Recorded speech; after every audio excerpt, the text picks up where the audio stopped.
my my other Vermont group why I vanished from their screen, and then I'll be ready. Okay. Are you having storms where you are? Zero explanation. Oh Lordy, I don't know what happened. We had some big thunderstorms roll through here around 6:30. Yeah. Wet here, but I didn't hear it, so it was earlier than that. All right. So should we get started? Everybody ready? Yes, and we are recording, and I did just drop the agenda in the chat. And yes, everything is linked in the agenda directly for today's meeting or separately online on the website, which I can drop in the chat too. All right. So let me just kind of go through the agenda, the plan for today, and then we'll go from there. So we thought it would be really good to kind of digest where we are with what we've heard so far from our two guest speakers from Buchholz and Keaton. And Keaton is going to come back, I think, our next meeting, right, Jane? He's happy to come back whenever, yeah. Mm-hmm. So, and we can then talk about that. So it seems like there were some from, again, not from a policy standpoint per se, but really from kind of the evidence-based, the science, there did seem to be that both of them offered some conclusions we wanted to test and discuss with the group to see what you think about them. And then we can decide what we want to do from here in terms of other experts, other understanding and all of those kinds of things. So that I think was our primary goal today, was do that. And then in terms of next steps, we did kind of, just because the scope has kind of been iterative work. We did kind of take the scope. We tried to kind of identify from the original work the Eco and Ag group did, kind of what each of their recommendations, where it goes, so nothing is kind of lost, so to speak. So we thought we could touch base on that towards the end of the meeting as well. Okay, how does that sound for today? And do we need, Jane? We don't need any new introductions, do we? Now we have everybody. Everybody knows who everybody is. I think we're all. Yeah, I think we're all set.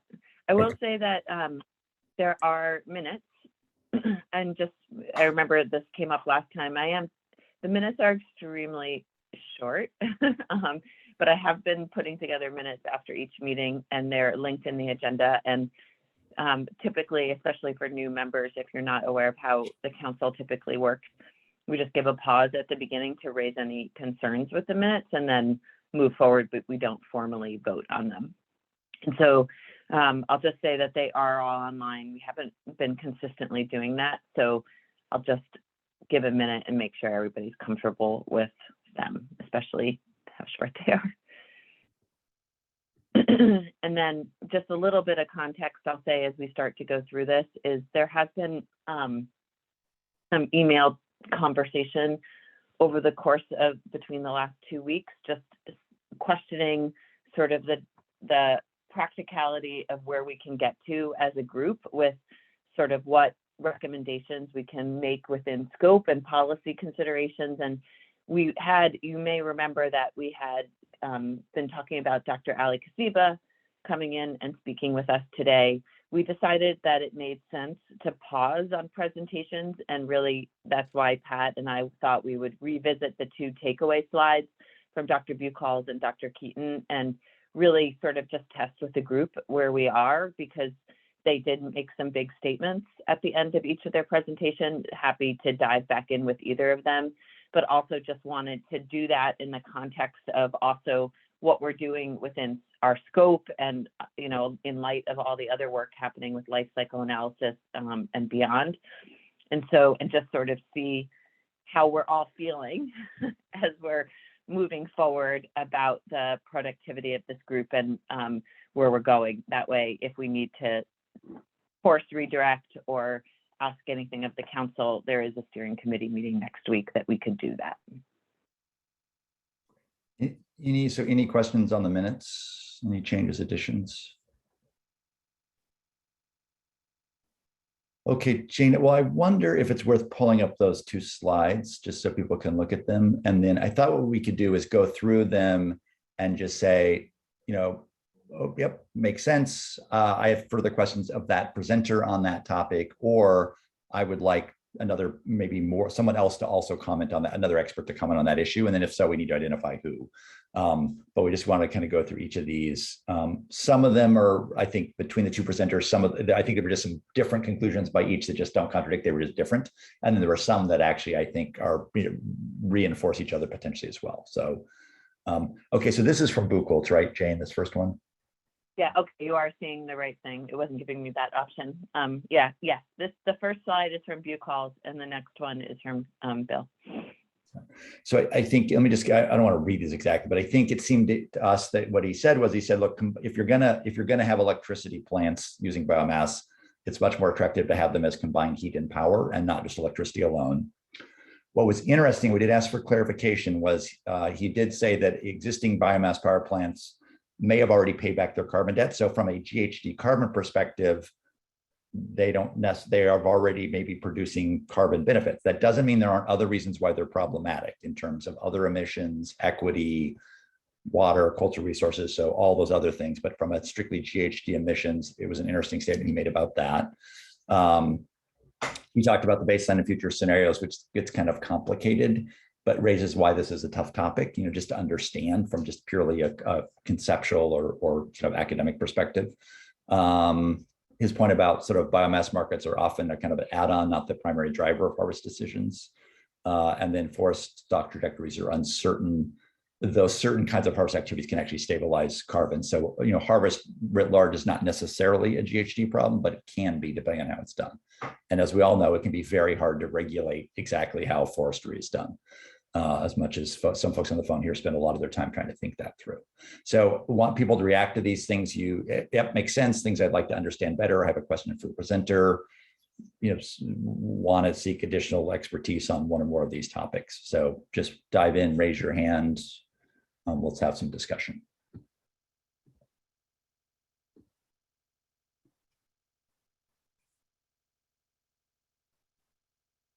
And I'll just say that it does feel like the one around existing biomass power plants might have paid back carbon debt feels the most relevant statement around what this group has been struggling within the scope and thinking about existing biomass plants and what to do with them.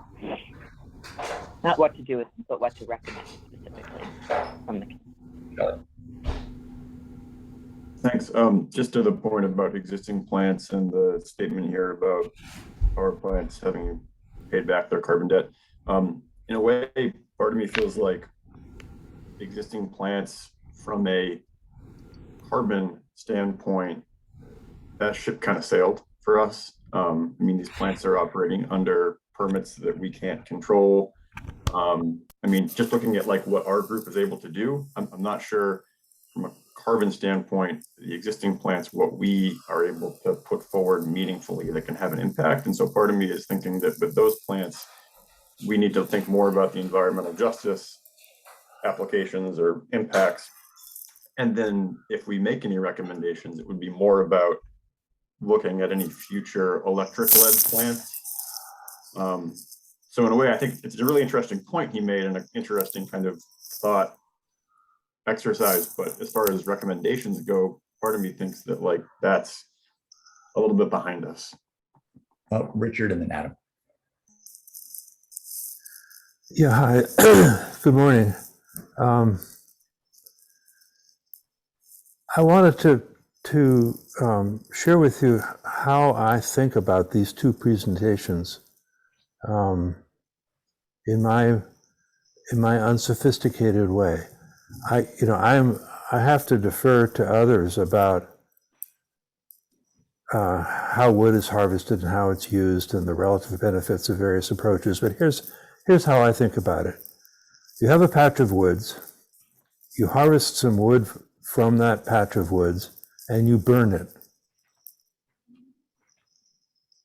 When you do that, you have moved the carbon from the forest into the atmosphere.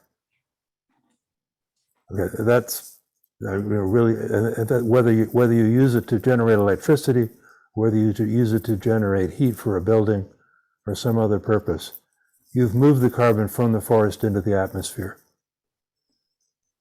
And in the short run, that means more carbon dioxide in the atmosphere and more global warming. So then what we're arguing about is how fast, or not arguing, but what we're discussing is how fast does the carbon that you just put into the atmosphere get removed again by things that happen in the forest after you remove the wood? Does it happen in 5 years or 2 years or 20 years or 100 years? You know, if what you've done is replace the forest with a parking lot, then the carbon dioxide you put in the atmosphere is permanent. If what you've done is remove switchgrass and it grows back the following year, you've taken the carbon right back out of the atmosphere a year later with switchgrass, then the impact on global warming is minimal. So all of this, to me anyway, maybe this helps, maybe it doesn't, but to me, all this conversation is about how fast does that carbon get removed from the atmosphere that you just put into the atmosphere get taken back out. And that's how I read and listen to these conversations. Adam.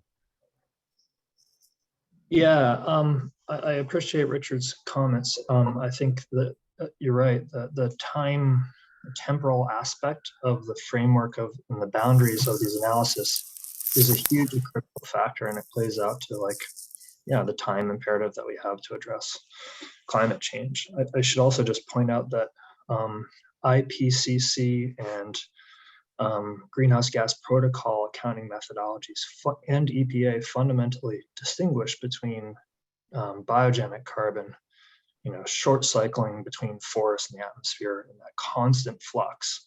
So for durable long-term GHG mitigation benefit, the distinction between fossil or geologic forms of energy that take hundreds of millions of years versus the short cycling, there is a short-term accelerant of utilizing that wood that may be, take a little bit longer. But, I think most of the research really supports the longer-term aspects and the vital need for durable GHG mitigation benefits, and that distinctly treating biogenic forms of carbon, whether it be switchgrass or woody biomass, that is a kind of a policy and accounting distinction that's made just for that exact reason, the point that was raised.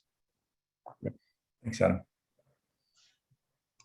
Other reactions, reflections to that first slide from Buchholz?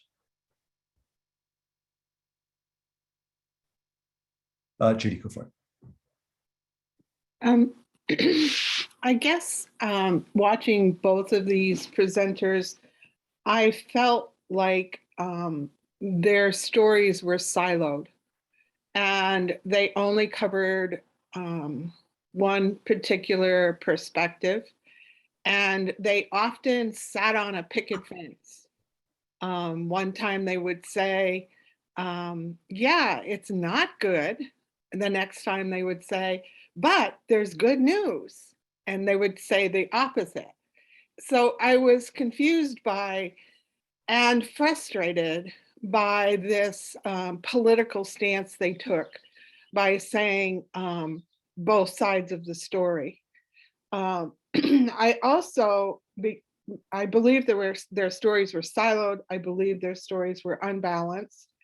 And I believe they need to be braiding different knowledges in there, and they're not. And I was concerned by that. Judy, do you have a sense of individuals or institutions who might offer an additional perspective that would more reflect a more holistic or different viewpoint? Well, I've been checking into that, and people are saying at least I need a month notice for a date. Okay. And I've also been watching lots of videos out there. And what people don't realize is traditional ecological knowledge is not a silver bullet. I've been told by a member of this committee, the problem with Judy is she has nothing to offer. And traditional ecological knowledge is something that needs to be braided in with other knowledges. I've said that many, many times. It comes from generations of observations. And the fact that there's no silver bullet, it can't be dismissed. It has to be included. And I saw from the Wilson Center in DC, I saw a movie this week of several Indigenous women talking about their communities, the Inuit community and community out in Washington State. And the one thing they have talked about from the beginning, that Indigenous people have to be included, because there's so many generations of observations that needs to be there. And I could see that was missing from these presentations. They were extremely unbalanced. I mean, I would write down a note where they said, yep, CO2 is higher than in burning wood than fossil fuels. And then I would write down a note, they'd said, yep, but there's a way to cure that. You know, we can fix it by this. And I'm like, people who ride that picket fence like that eventually wear one of those pickets up their butts. And that's what's going to happen if we keep going down that path where it could be this or it could be that. So I wonder, Judy, two points. I wonder, one is, again, maybe we may need to give plenty of lead time for the people, but to your point about, is there someone or some peoples who could like do that braiding that you nicely describe in terms of traditional ecological knowledge and some of this work in a way that does try to braid that and connect it. And I think that could be really useful to the group if we can. Well, there are people, yes, and I have called some of them, but they need lead time. But I'm also embarrassed to bring them. Patrick, I'm telling you, I presented a PowerPoint on a traditional ecological knowledge, and I was told the problem with Judy is she has nothing to offer. So if traditional ecological knowledge is seen as nothing to be offered, then, or nothing to assist the problem, then why would I want to subject an elder to something like that?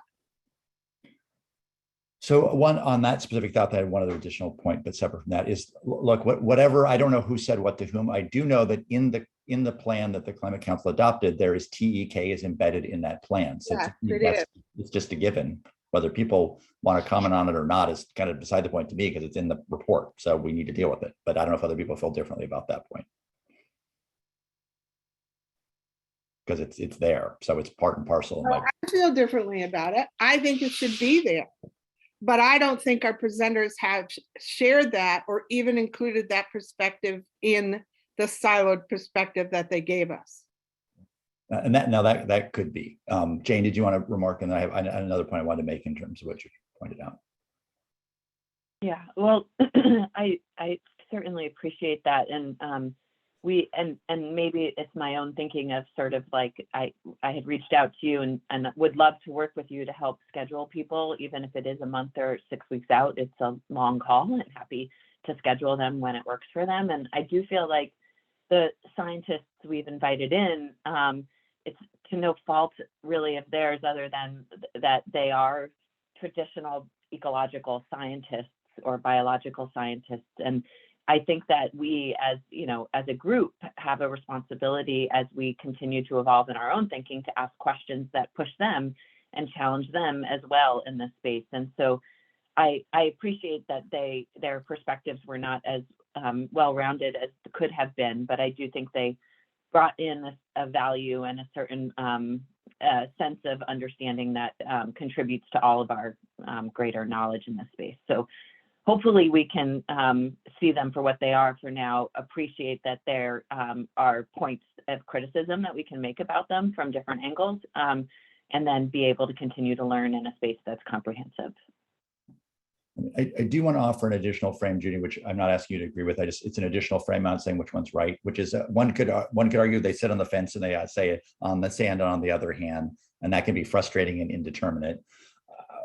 Another frame would be to say this is a really complicated topic, and actually there's not a yes or no answer. There's a really complicated answer with a lot of nuance, and that can be really frustrating. But I think that's another frame. I think both presenters, whatever TEK they missed or systems thinking they didn't incorporate, my sense from both of them was they were trying to explain that people look for straightforward yes or no answers, and this problem or this issue doesn't actually give that very easily. So I just want to kind of recognize that. Exactly. And I don't think that slide reflected that of the comments that was just up there. I don't think it reflects that it's a complex issue, and he didn't really have an answer. And we just stole their last slide, so that was partly our fault. Jane, go ahead. I guess I just want to sort of push forward with what Pat just said, only because I do think that as we think about where this group can get to, this is sort of the fundamental question in my mind. I think Vermont has an opportunity, and this is my own personal opinion that I want to put out there to all of you, has an opportunity in this space to have, first off, we're silent in the climate action plan on biomass. So I think there is a productive space to work in to have something in the climate action plan that speaks to biomass. What that sort of hypothesis statement is still to be determined by this group, but many states have taken black and white approaches to biomass. And I feel like if there's anything I've learned is it is an extremely nuanced issue. And I think Vermont, as a state that tends to lean into those complexities, has an opportunity here to make a nuanced statement about biomass in the plan. It won't feel as rewarding in my mind as a black and white answer, but I feel like that's the path that we're on, and that's part of the conversation that Pat and I had this week with and thought about with you all, is to see how comfortable that feels to continue on and think about a place where we're likely not going to reach a straightforward one, if yes or no answer in this space, and how productive that can or can't be. Probably. Thanks, Pat. Just a clarifying question, Jane. The statement you just made that there's nothing in the cap regarding biomass, are you talking about electric-led biomass generation? Because I believe there is reference to modern wood heat in thermal applications, correct? I think it would be, it's really important and helpful for this group to be specific when we're talking about wood or biomass as a fuel source, kind of what, in my view, like what sort of energy what power it's generating, either thermal or electric, because I think there's different policy questions associated with each of those. There's many that are the same, but there are some distinctions. Yes, Billy, you're right to make that distinction.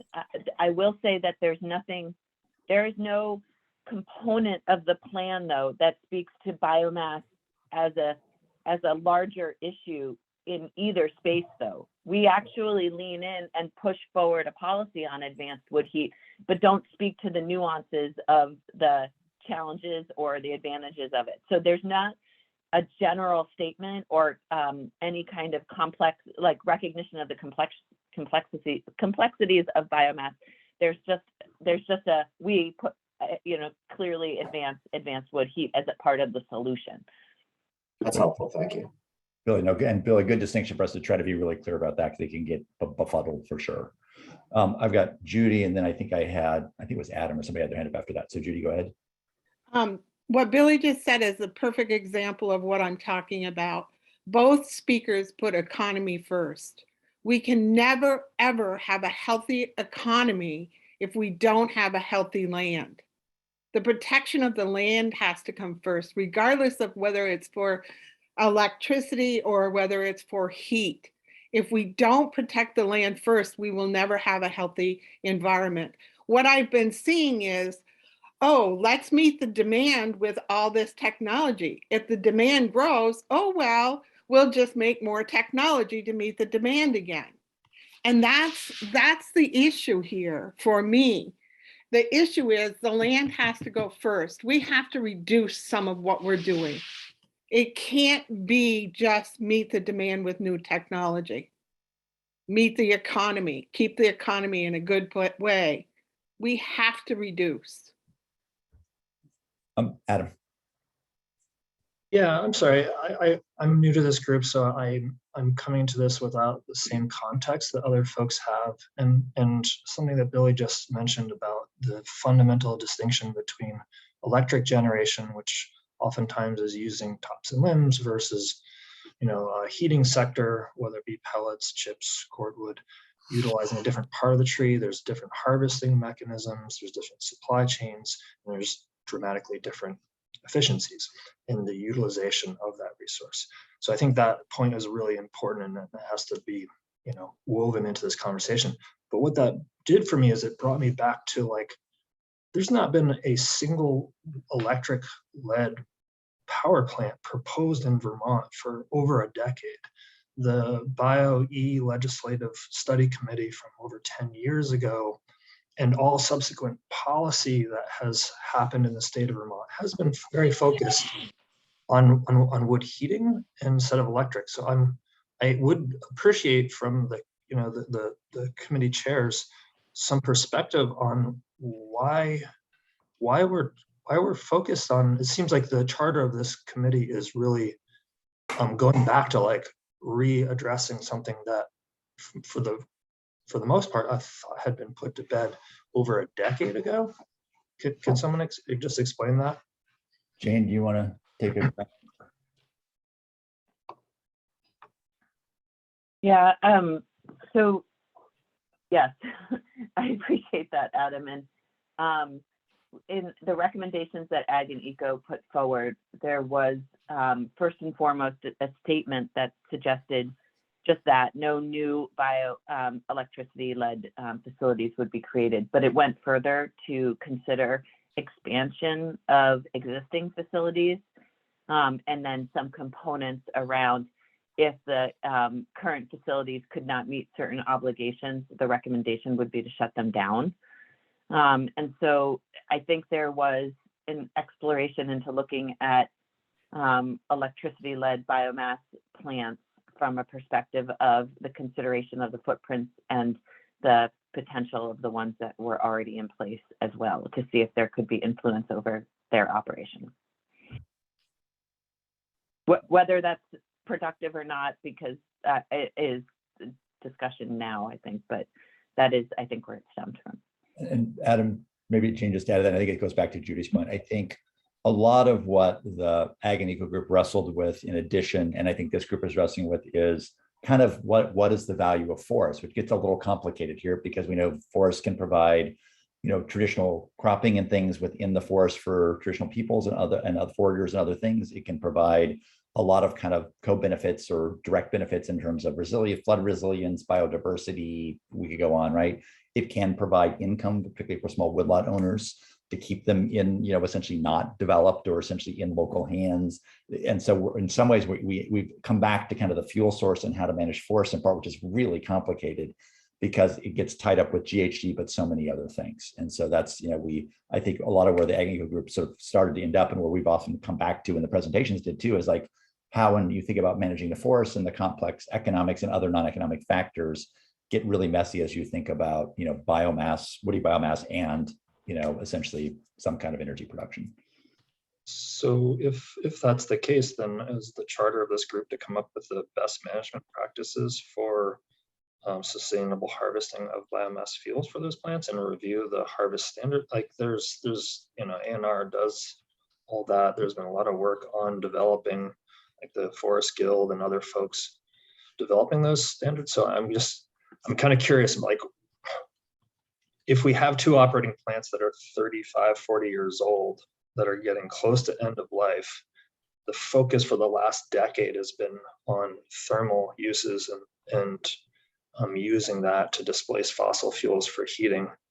Yeah, I'm still a little confused. I'm like, what are we trying? Like, what problem are we trying to fix with this committee? Charlie, what do you?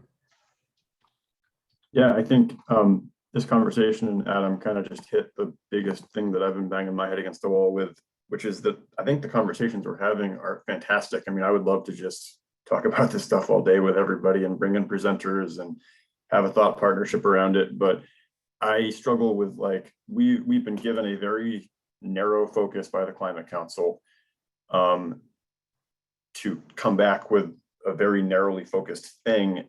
And I struggle with kind of essentially what can we come back with that's going to be impactful, that can move forward with that group. and move forward into a public policy realm where it'll make a difference. And I'm not seeing a lane there right now in terms of where our work is going to go, given, we can talk about, as it was just said, it's super complex, it's nuanced. It talks about how we manage our forests.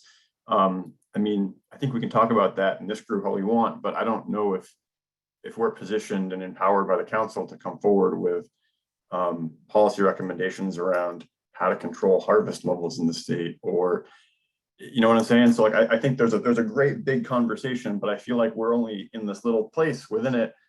And I just want to make sure that, well, there's value in conversation and thinking and thought partnerships like this. I want to make sure there's a value in wherever we're going with this, so that after we all sink however many hours into the work, we don't walk away basically thinking, well, that was, a waste of time. And not that it would be, because again, I think these conversations are great. I would feel really defeated if we walked away from this and basically nothing came of our work. And that's what I'm struggling with right now. Well, my thought is we might want to turn to the second slide just to talk a little bit about our last presenter after Judy. And then Charlie, I want to come back to your point about how this group wants to proceed and if they think they can have impact. Judy, go ahead. Mr. Sherman, I guess I want to just be frank with you. I was on the Ag and Ecosystems Committee. And when we started getting the data showing how much carbon was coming out of those facilities, and nitrous oxide and methane was coming out of Rygate and McNeil, I personally was horrified. I come from that McNeil community.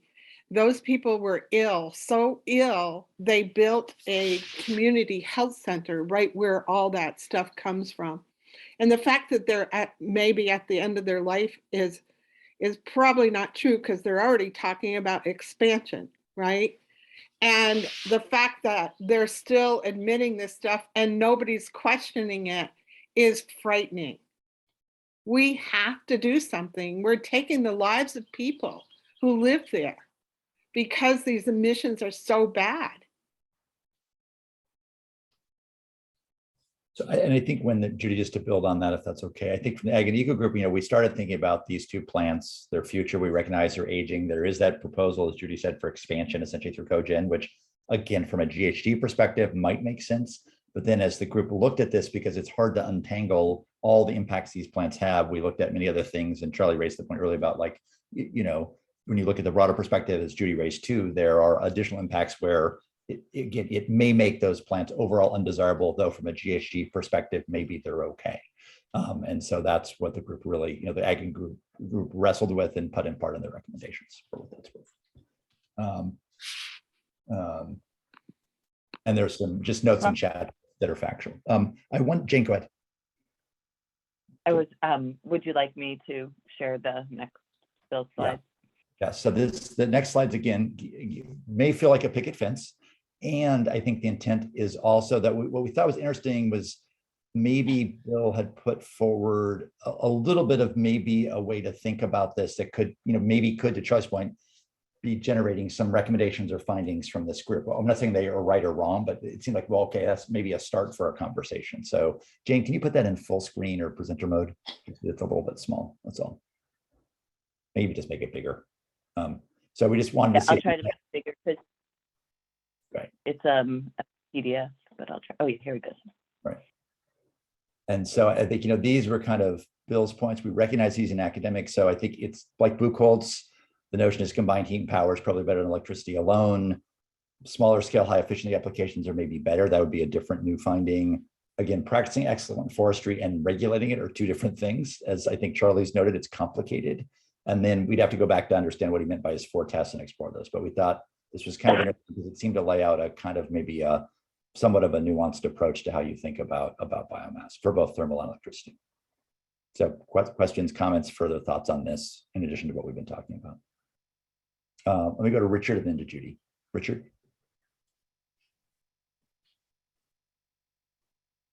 Yeah, I just want to, as I look at this again, I want to echo some of Judy's comment that neither of these presenters included the health impacts of burning wood or biomass whether on indoor air quality or outdoor air quality. Those I think we need to consider those externalities beyond the pure energy and global warming considerations. I had suggested that we invite Jared Ulmer, who is a new member of the Data and Science Subcommittee, to talk to us. He's really got a lot of expertise in this area from an epidemiologic and environmental health point of view. And I think it would be wrong to ignore the comparison of burning wood versus burning natural gas versus burning coal versus burning other fuels, both for building heat but particularly for electricity generation. Thanks. Richard, what was his last name again? Jared Ulmer. Okay, thank you. Ullmer. Yep, I can definitely work on that. And there's a science and data meeting this afternoon, and we plan to touch on the task groups and sort of suggest new members from science and data who may want to participate. And let me hasten to add that I have not consulted with Jared about this. Mm-hmm. Yes or no, or whatever you may be doing. So totally excellent. Judy. Judy, you're on mute.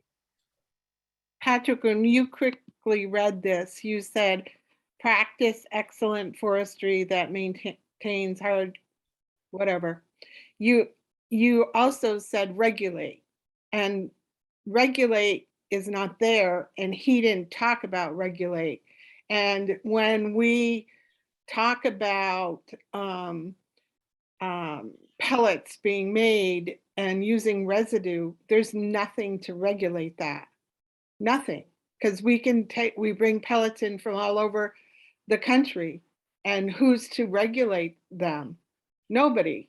And I don't know if you guys have ever camped, but I've sailed the Straits of Magellan and canoed the Arctic watershed several times, and you never burn the tops or the limbs in your fire because all it creates is smoke. And so there's this misunderstanding of what can be used and what can't be. And the other thing is, I appreciate the comments that Cheryl Joy, Annette, and Zach often make, because they keep track of all the things that we're not able to. Like, for instance, Annette just made a comment that Governor Scott signed a bill yesterday that enables a 10-year contract for Rygate biomass plant.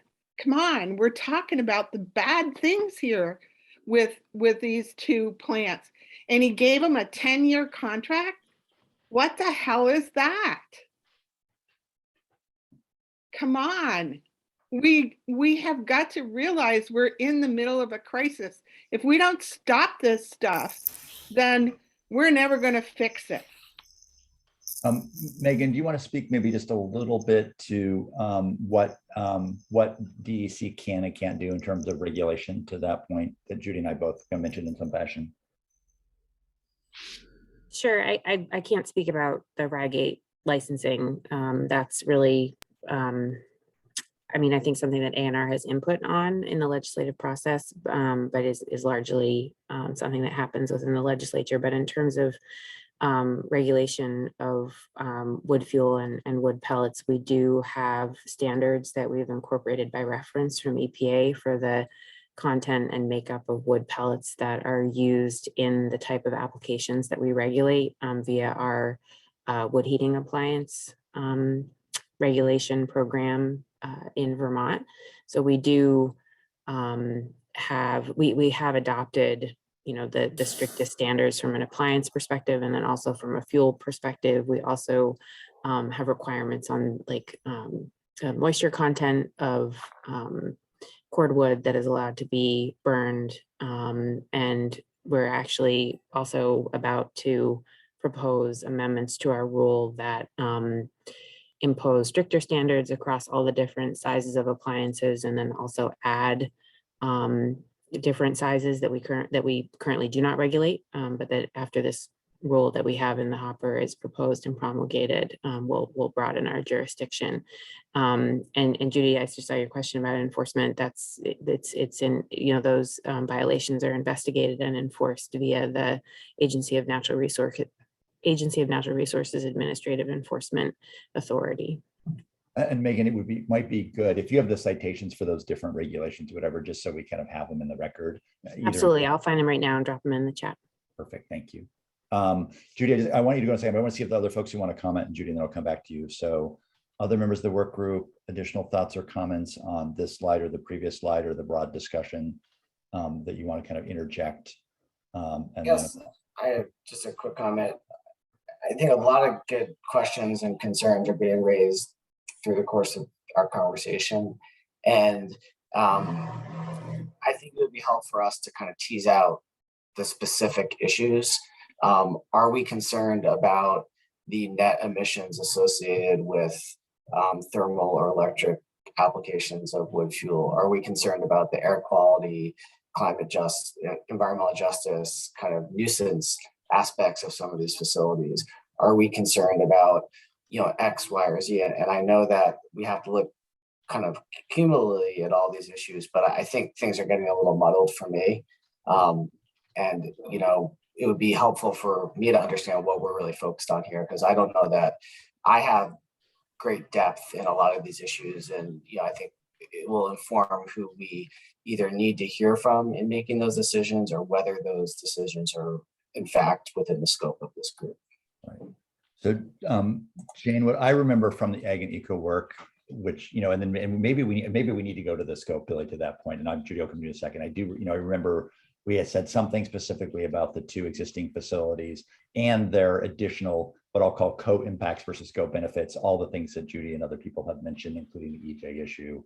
And then that, and then of course, we then got to the larger question of just what does it mean for the fuel sources, whether it's thermal or electricity, regarding carbon in particular. But we may need to go back to scope. So I think maybe, Billy, to your point, let's go to Judy, and then maybe Jane, we should pull up the scope.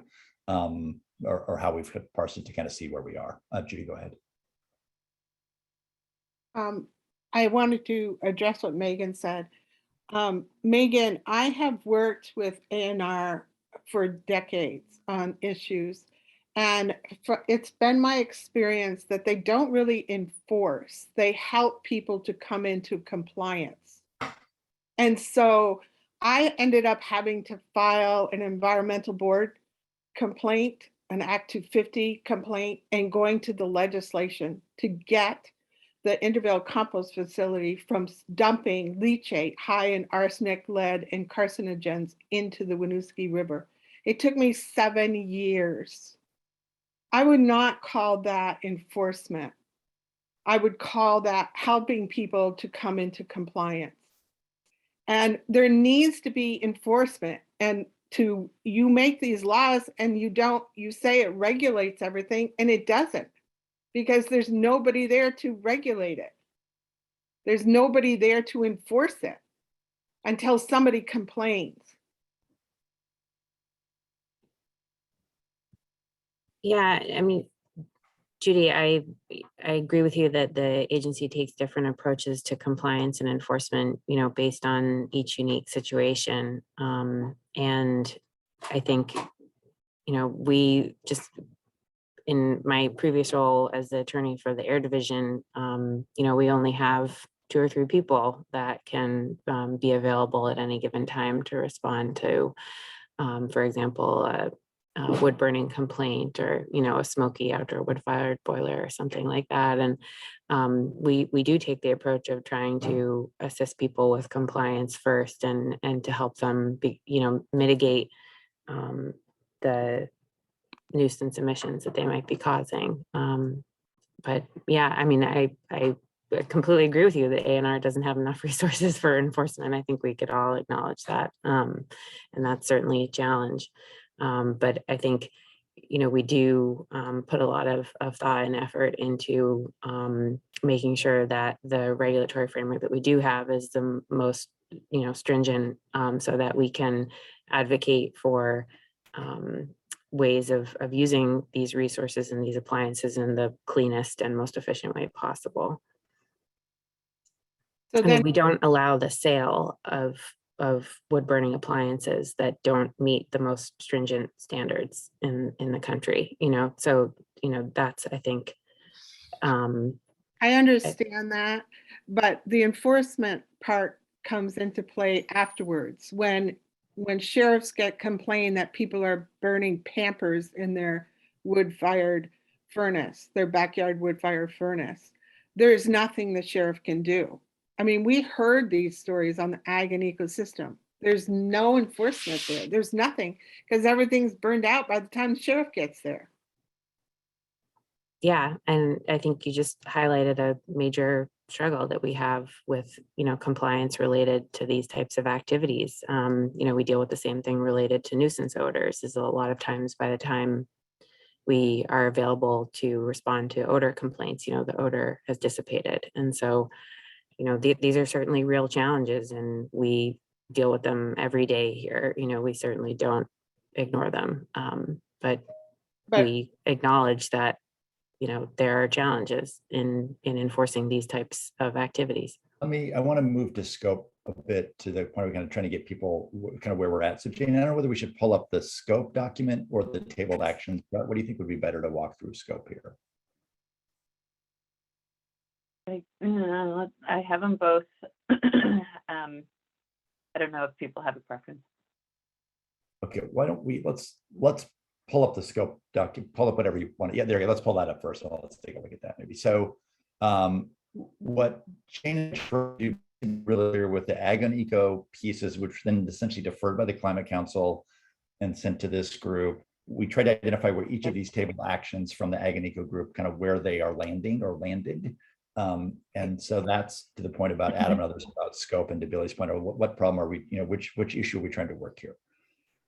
So I just for the record, I hate to do this, but I just, to kind of respect process, these are not formal recommendations of the Ag Ecosystems Group. This is work that members did late in our working time and were offered without consensus support or a vote to the council. And that's in part why we're directed to continue to work on them. So there's certainly a work product of some members of the Ag and Ecosystem Subcommittee, but this isn't a formal recommendation of that subcommittee if we're going to look at the governance structure of the council.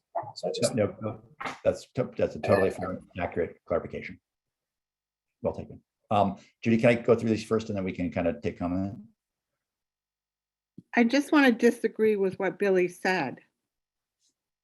Go ahead. I believe that there was discussion with the entire board on these things, and there was agreement to put it attached to our report. And I think what I heard Billy say is they were not consensus recommendations, but they were forwarded to the Climate Council. They were what? They weren't consensus recommendations, but they were forwarded to the Climate Council as you just noted, as an attachment. Correct. We agreed that we were interested in these. We wanted to know more. And so we attached it to our report and forwarded it to the Climate Council. Exactly. That's exactly what I was trying to suggest to Judy. My only point was that these were not formal recommendations by the subcommittee. This was work that we had done on the topic that we wanted the council to be aware of, but it wasn't a formal recommendation that had a consensus support by the subcommittee, like the remainder of our recommendations that went to the council. There was a consensus report on attaching this list, is what I'm saying. Yeah, I agree to that. At the top, Okay, well, I it think said at the top, though, as it was forwarded, just to be clear, at the top of the report, when it was forwarded to the council, it explicitly said, these are not consensus recommendations from Ag and Eco. So it said it on the top when it went to the council, which actually I think was part of the reason the council chose to table it and continue the work.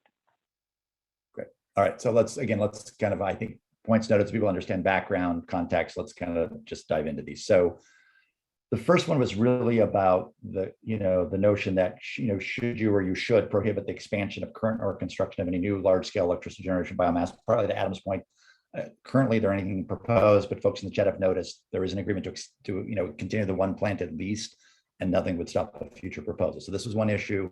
And I think this, including kind of the impacts of those facilities that extend beyond GHG, was a kind of scope item that landed specifically in this group as those two facilities. So I think that, some of these things were voted on, and that was one of them. And all 23 people agreed, or all the people that were there, even visitors, were agreed to prohibit the expansion of current. and Judy, the only place I think where we had a bit of back and forth about was if they did do combined heat and power, what did that mean vis-a-vis expansion? We didn't entirely sort that out as a full group, but in terms of generally new plants or expanding plants generically, yeah, that's my understanding too, as I remember it as well. With the one caveat, it's just what to do with the combined heat and power business. Okay, then there was a question about kind of anybody who's going on a little bit further. Kind of under what conditions biomass and institutional residential applications for thermal or combined heat and power could provide transition, essentially for carbon reduction reasons.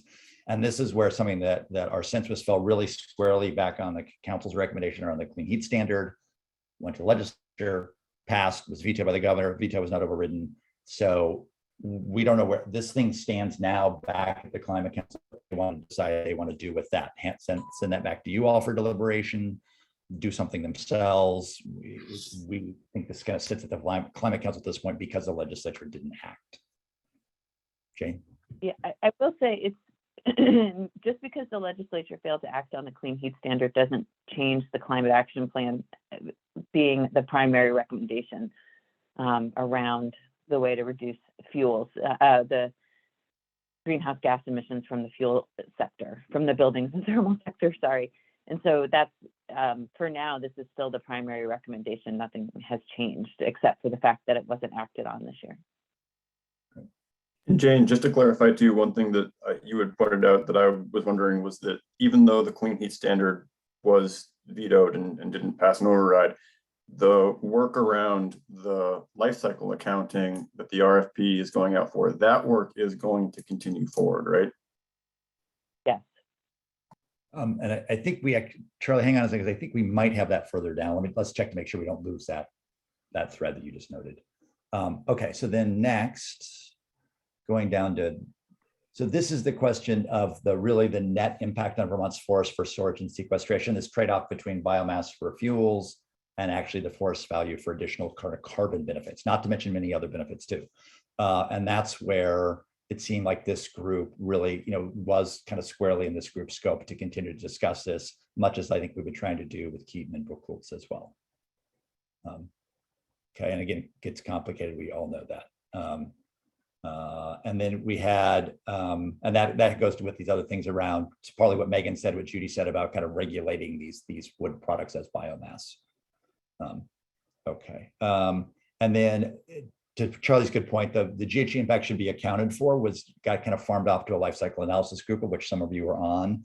And that, I think with Ally in the lead, is an ongoing process that I think Jane has several months out to do its work. Is that right?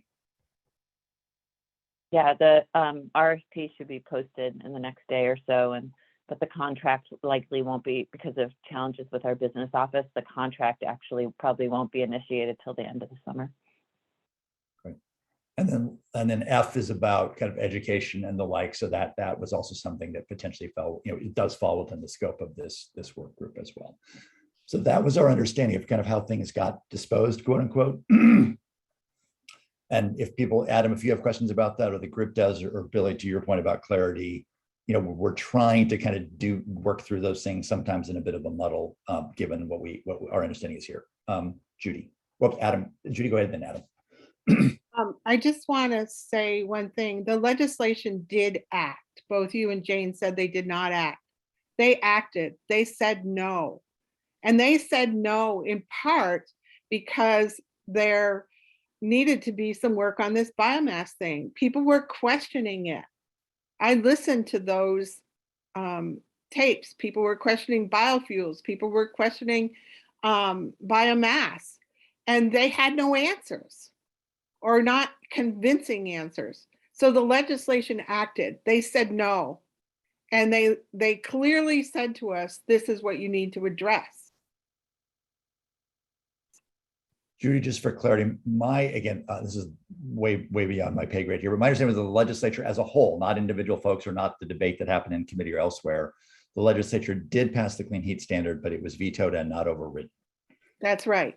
Okay. And the fact that it was not overridden was because a lot of people went out of their way to educate legislators about the problems, and they voted no. Many voted no that second time. So they acted. They made a statement. Judy, and fair point. So I guess group that I wanted two pieces. One, to Billy's point about trying to be clear about what problem we're trying to solve in discussion at the moment. I think, Adam, you asked a question about scope as newer to the group. Do you want to kind of questions or comments, Adam, from your perspective? No, this is great. Reviewing this table really helped. And I would just echo Billy's comment that as we move forward with the dialogue, that we're really specific of what we're mapping this to, because we're talking about different feedstocks, different supply chains, different technologies at different scales to fundamentally displace some other activity, whether that be, electrons from a different source or, oil and gas and propane for heating. So like, the scope is wide. There's a lot of different things. They're intertwined, but they are fundamentally different pieces. So I just want to make sure that as we move forward in the dialogue and discussion, that we're making statements and not painting all pathways with a single brushstroke. Yep. Sure. Excellent point. Okay, so I think, we've had some presentations. I think we've named at least two other presenters people would like. Richard mentioned about kind of health impacts, which would essentially address scope 1 or whatever that was in our scope. I think that is in our scope to address kind of co-impacts, quote unquote, of these electricity facilities and maybe more broadly. And then I think Judy raised the point about braiding TEK knowledge. So I think that's also within scope and, trying to identify a presenter. So I do want to have a bit of discussion about two things. One, a bit harder, but important, and one a little bit simpler. So the simpler one is if you have additional presentations on specific topics that would help inform this group's deliberations, then please name either the presenter or the topic or both, so we know that I can try to get them lined up. Secondly, I think, some have expressed concern to Jane and I that they're worried that this group can have lots of learning and understanding, but our actually impact or ability to act on policy is really, really limited. So we want to make sure we are using people's time efficiently. So I want to make sure the group feels like that this, this scope is still meaningful, that we can make some progress. We may not have agreement on some things, but it doesn't mean we can't explore and identify or narrow disagreements. So I want to get a sense of kind of how the group is doing and continuing what we're doing, trying to be as clear as we can, to Adam's point.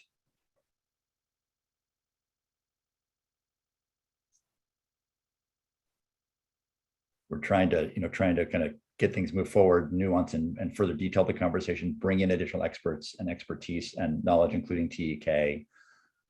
We want to make sure that you all feel this is leading to potential, recommendations or at least information or findings for the Climate Council, and we're not just spinning our wheels. So if people feel that we need to stop and consider how we're doing, let's do it. If not, we're going to try to keep doing as best we can to move things forward.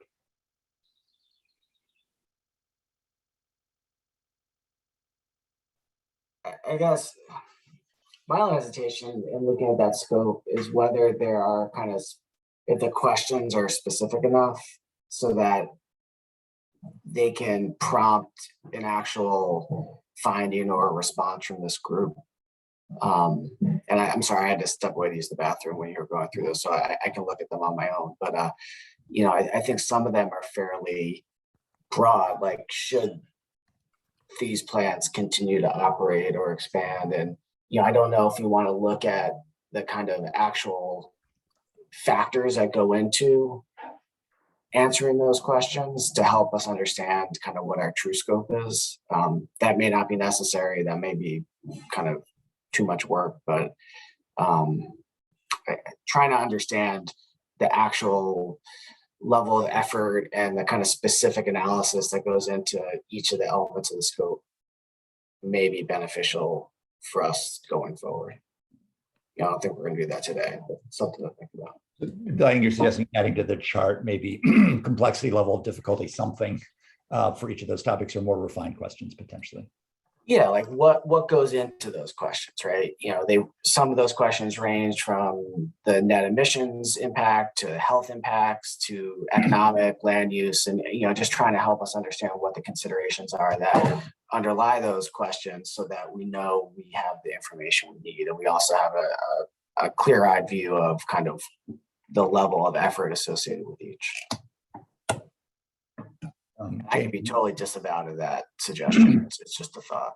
Jane, what do you think about that idea to try to maybe clarify that further? Okay. Happy to try. Right. And again, we want to try to clarify and provide more precision and clarity, and also not kind of constantly circle back on scope either. So how to make it forward looking, we'll try to take a crack at. Charlie. Thanks. I think kind of what Bill was hitting at, we're also at some point probably going to have to make a division between recommendations that are essentially broad, how do I say this? Like broad statements around how policy should think about things, and then actual recommendations that are policy recommendations, like do this, put this into public policy. Because those are very different. We could have one that says public policy is no more X, stop this. And then another recommendation can be, when thinking about this, include these things, as far as I'm butchering what I'm trying to say, but there's kind of like two different areas here. One is very direct policy recommendations that you pull a policy lever. The other one is more of a broad statement, I guess. And so at some point, I think we're going to have to decide whether we're coming out of this with broad statements to the Climate Council or very direct, explicit policy recommendations. So that's kind of one question that I've got. And the other one gets back to kind of what else is happening in this space, because one bill that did pass, and I think he did sign, which I'm glad he did, is the Environmental Justice Bill. And a lot of the stuff that we're talking about has a foot in that too. As Judy pointed out, there's huge impacts to certain communities with this work. There's public health issues that Richard pointed out. And part of me wonders, is this the group to tackle that? Or if there's an environmental justice body, is that the group to tackle that? And so that's again where I struggle with kind of like, what are we doing and what's happening elsewhere on that same track? And at what point are those going to converge or diverge or go off the rails completely? Because I want to make sure that what we're doing actually has some positive impact at the end of the day. Thanks, Charlie. Judy, go ahead. I feel like we diverge every time we talk about this. I don't believe anybody is talking about biofuels. It's my understanding biomass is a biofuel. And so that scope doesn't really address talking about biofuels. And I think who's going to be talking about it if the Clean Heat Act got voted down, vetoed down, whatever you want to call it, because there was questions about biofuels. Who's going to address them if we don't? Shouldn't that be on the scope?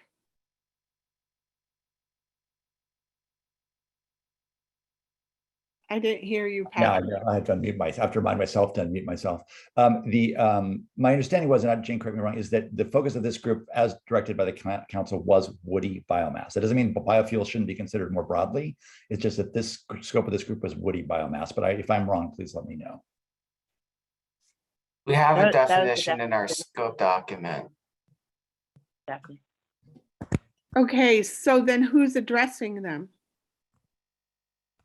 Hasn't been, it is being covered in the life cycle analysis, biofuels, and there has been no request or charge to any specific task group to come up with a specific policy on biofuels.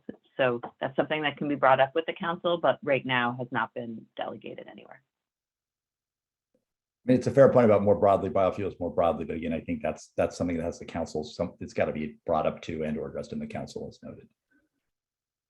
So should we It just seems that some of the stuff I've been reading has been declaring biomass a biofuel. And if so, shouldn't we be addressing that as well? I think that may be one question, Judy, to add. I mean, it's pointed out that biofuels is a broader topic than just woody biomass. You know, it could be brought up, Jane, to the steering committee to say this group just recognizes it's not in scope. It's been raised as an issue. What do you want to do with it? And that certainly can be brought to the steering committee, the Climate Council, correct, Jane? And I think that's meeting relatively soon, right? And I would appreciate that because it seems to be in a space floating around. Nobody wants to touch it. And we're pretty sure that's what caused that veto. So if nobody talks about it and every meeting we have, somebody deflects it, how are we going to get that point across? And is that something that can happen to the steering committee? Thank you. I appreciate that. Yeah, I'll just put that as a note in chat. Okay. So, and Charlie, to your point, I just want to test something briefly.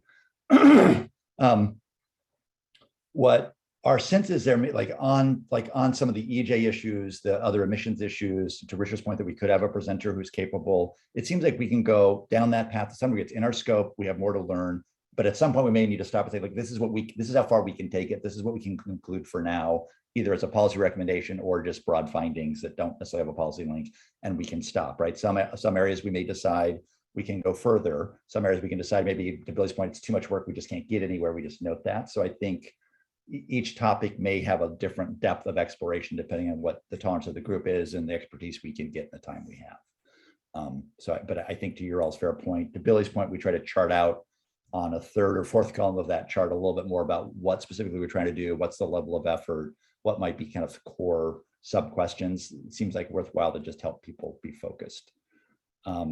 So I note at least 3 presenters. Zach put a specific presenter in the chat from, I think, you, Lowell, Juliet, Rooney Vargas. So if people could look at that, he put a bio in there. And if people think that would be worthwhile, we can try to arrange that. If people have concerns, let us know. And then we've got one that Richard suggested about health impacts, and then Judy, working with Judy on the TEK. Charlie. Thanks. Sorry, I had to step away for a minute, but one other, I think, kind of thing that we're going to have to figure out as a group is if there's a timeline for this work. Is there a point at which we want to be coming to a conclusion, or is this kind of a indeterminate work plan? Jane. You're with us forever, Charlie. The way that it was put forward in the climate plan was spring, so May or June. And then the way that it was repurposed, understanding the timeline, is that it's been batched the same as with the transportation recommendations, so that the council is not meeting now for 4 months. The council will be reconvening in September and for monthly meetings for the fall. And those meetings will largely be focused on considerations of addendum to the climate action plan around transportation and biomass, and then budget legislative planning priorities for the upcoming new biennium.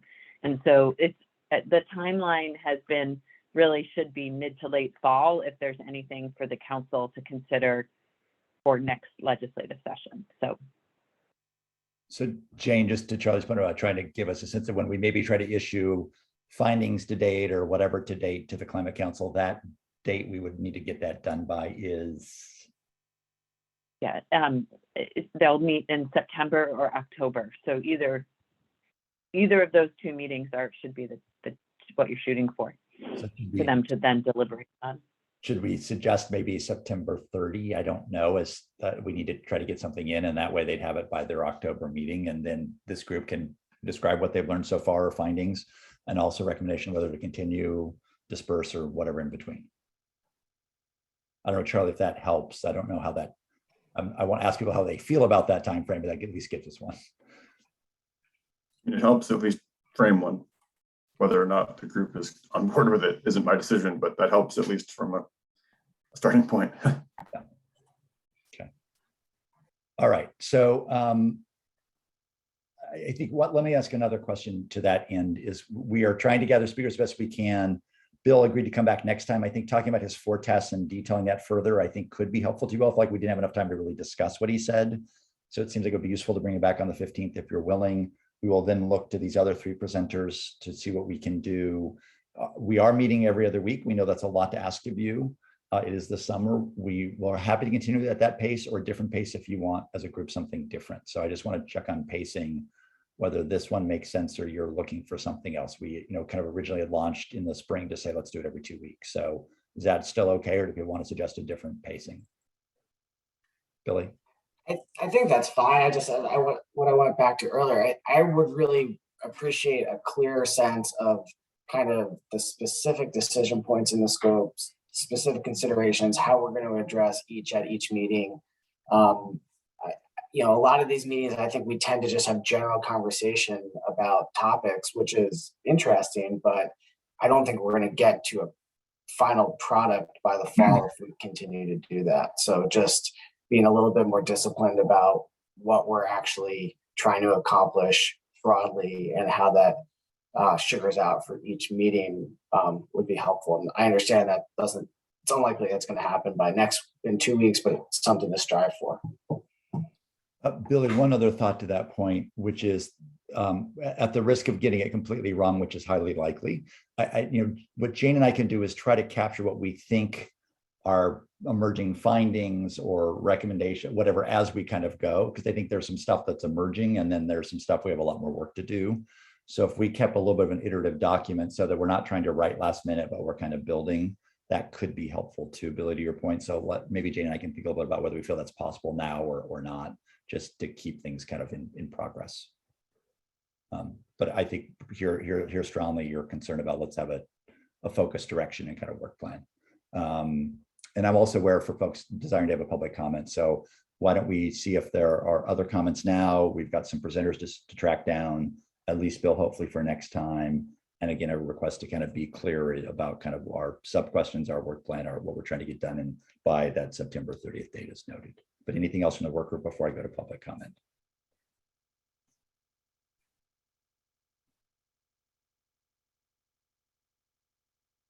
Okay, so with that, if folks want to make a public comment, obviously just make it on the topics we discussed would be most helpful. And appreciate, I think that the additional chat today was not too much, not too little, but provide additional context, which appreciated. So who wants to make a public comment, just raise your hand and just state your name and affiliation.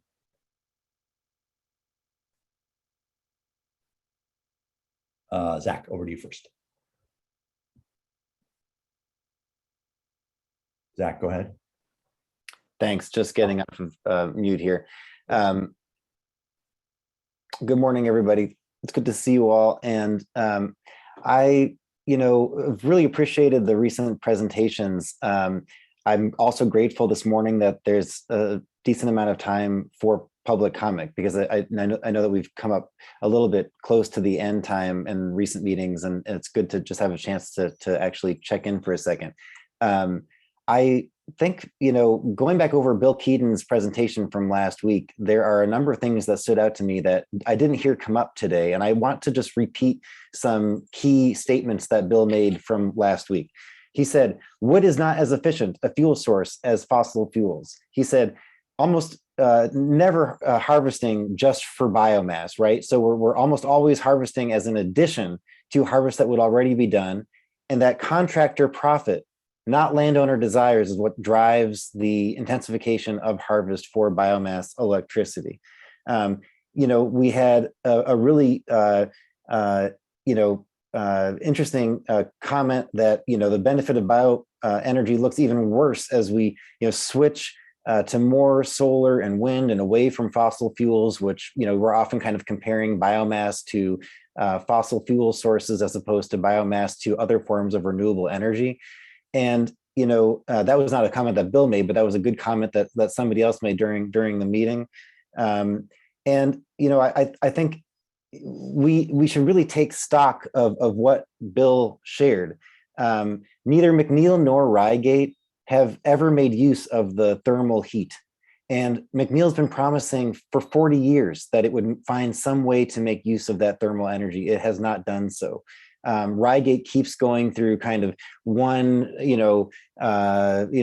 charade or another over how it's going to find a way to make use of it. But it's just a failed concept. And I think, I've shared the frustration that many people here on this call have about the direction of this task group. I think that we've been channeling a lot of energy related to biomass into this task group while the real action goes on elsewhere. The Biomass Renewable Energy Standard put the cart before the horse and was finalized kind of under the cover of darkness, I would say, back in December, January timeframe. And meanwhile, this is going on here as a sideshow to the Climate Action Plan. And I really feel like we are having a conversation here that clouds, what's really going on. It's kind of a smokescreen. And I'm getting frustrated and disappointed myself in the progress that's being made and whether there's a really good faith effort going on here to address biomass and its shortfalls. It took a long time to get these experts in the room. It's like it's already May, and we're finally hearing from good people now. But we're running up against the deadline that this group set for itself to kind of come to some conclusions. And it seems to me like politics is really getting in the way right now, and that's disturbing to me. So I don't know where this group goes next. I hope that you'll continue to hear from experts. I can't say that I have a lot of faith in where this is going to end up, because it seems to me that science is butting heads with politics, and I don't really see the science coming out on top in this conversation right now. Not to mention the social values, the health issues, the traditional ecological knowledge that Judy's been talking about. So I think getting more experts in here would be good, but I am also wondering kind of where the commitment is to actually make change happen in the Climate Action Plan, and not to mention at the legislature. Anyways, thank you for the extra opportunity to comment this morning. Thanks, Zach. And I'm sorry, GMG is just your initials, so sorry to not state your name.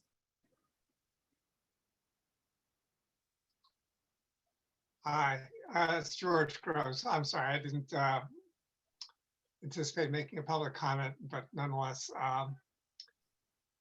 so as scientists, to me, look at this problem, trying to figure out a way, if you're going to, say, for example, examine a problem of closing a wood-fired electric power plant, it makes sense to look at, well, what's the alternative you're going to replace it with? If it's already serving a particular market need, the people who are consuming that electricity would expect to still have the lights come on. So what are you using instead of it? What do you replace with? Presumably you would invest in wind and solar. And if you really wanted to do this, soup to nuts, try to understand the problem, you would characterize this in a study that evaluated that alternative. Say it's wind and solar. You have to build out some new capacity isn't there today. You'd have to know how much cost is involved in public investment to get that to happen. Or you might, as another alternative, look at adding district heating to one of the power plants that already exists, and making the case that it reduces emissions because it avoids fossil fuel use wherever that network of district heat is distributed. These are the kind of things I would expect. And last but not least, I would indicate the Climate Council, through the Science Data Committee, did adopt the societal cost of carbon, of methane, and of nitrous oxide. And none of that has been brought to the table here as a relatively objective standard by which you can quantify the magnitude of any of these problems we're talking about. If in fact you want to go into collateral health issues in the community that surrounds the power plant, they too would have societal costs associated with the health costs and outcomes of the people in that neighborhood. And again, none of that has been characterized in any way. I bring up the economic perspective only because it seems to be driving the boat, whether it's unspoken or spoken about. The reason those power plants are in operation is that they make money for some people. It's pure and simple. If the societal costs are subtracted from that, is it still reasonable to have those plants open? And that's the question I think that's before this committee. And I would recommend that you take the bull by the horns and come to a conclusion about what is the societal cost of these choices. One final note, with regards to the future, we're betting on whether or not the forest can sequester carbon in a period where we are radically changing our climate. And the forests that we have here today, I can tell you already from observing my own woods here where I live, they're changing. And it's not clear that it's for the better. There's a lot more invasive species. There are insects taking on these existing hardwood forests that we take for granted. And ash trees, maple trees are all in all different ways under attack. And over the next few decades are going to become much more vulnerable and probably get replaced with other things that are nowhere like the landscape we originally had. And I'm not clear that this is going to be successful as an ecosystem at sequestering carbon. In other words, what I'm asking people to look at is what's the risk management here? If you have all these different outcomes that are banking on sequestering carbon in the forest, you better make sure that the forest is actually capable of doing that. And there is a real risk that it will not, because the climate has changed underneath it.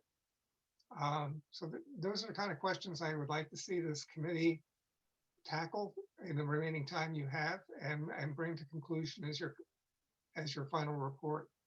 Thank you. Thank you, Stuart.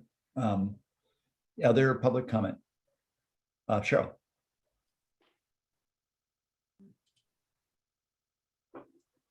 Hi, everyone. Nice to see you all. George and Zach and the chat really said a lot of what I have in my head to talk to you about. So I'm not going to repeat them, but know that I agree completely with the two public comments prior to me and the things in the chat from also Annette. One thing I want to add that has not been talked about is equity. And you always have to think about equity here when talking about biomass and biofuels, which are directly related to each other and completely related to ag and eco. Should definitely be the purview of this group. It's all interrelated. But the equity issue having to do with the actual forests and the individuals who are living in the forest and being a part of that community. So that, as well as the human equity, and this group needs to pay attention to that, because all groups have to pay attention to it, and the entire system needs to pay attention to equity, and that was stated. And it doesn't happen after the fact, it happens during. So this all has to be part of it. And trees are not carbon only, and forests are not only trees. So you can't forget about that. The forests are under attack by many things, not just climate, and but like overpopulation of deer and many other things. When we cut, really there's not regeneration going on anymore because of the overpopulation of deer and because of all of the other invasive species and all sorts of other things that are going on now as well. So equity thinks about that. You need to think about not just economics and politics, as George said. And the one thing that also is part of equity and part of climate change and part of all conversation is the fact that biodiversity is also falling apart. And we can't talk about answers to climate and then affect biodiversity negatively, because then it's all going to not work in the end. So you can't ignore that. And that's part of equity as well. So that's all worked in. You can't just say that that's an added thing that we're not talking about here. We're only talking about climate and carbon dioxide equivalents. So that's it for now. Thanks very much. Cheryl. And Annette, just for you, I know I apologize. Right at 10, I do have to jump, but Annette, I want to make you go and make sure you can listen. I know we keep the on for a little bit beyond 10 if we need to. Annette, over to you. Thank you. I wanted to talk about one of the issues that was raised in some of the presentations, and that is the idea of carbon stored in wood. It appears to be something that's accepted, but it doesn't make any sense to me. I mean, my husband was a harpsichord maker, and I have an incredibly large building filled with wood, a lot of which he harvested old timbers from a building in Boston when it was being taken down, and they were, 19th century wood that just doesn't exist anymore that he used for soundboards. And by this idea that would, I must have a lot of carbon stored in my storage building. It just doesn't make any sense in the whole conversation that we're having about putting carbon into the air, how somehow wood that was harvested in the 19th century is storing carbon. I'm completely missing how that is being justified. So I just wanted to weigh in that I think that that's a topic that would be good to explore further, because I'm seeing this being spun into ideas and policies like, oh, let's build more buildings with wood and therefore all that carbon is stored. I don't get it in terms of the science. So thank you for letting me offer that comment. Thanks, Annette. So I think, Jane, our next meeting is June 15th. Yes, I won't be with you that day, but we'll work with Pat to prepare materials for that meeting. Great. So we'll, again, I think to-do items are, we'll kind of note the comments in the chat, try to track down some of these additional presenters. Hopefully have Bill back on the 15th, and to Billy and a few other folks' points, try to have a little bit more of a third or fourth column about work plan, sub questions, whatever, that we'll do our best to try to frame up as noted. So I think with that, maybe we will close for today. Jane, anything else you wanted to cover? Nope, and we'll carry forward the comment on biofuels to the steering committee so we can report back on that at that meeting too. That's great, thank you. We'll track that explicitly. Thanks a lot. All right, thank you, everybody. Appreciate it. See you soon. Have a nice day.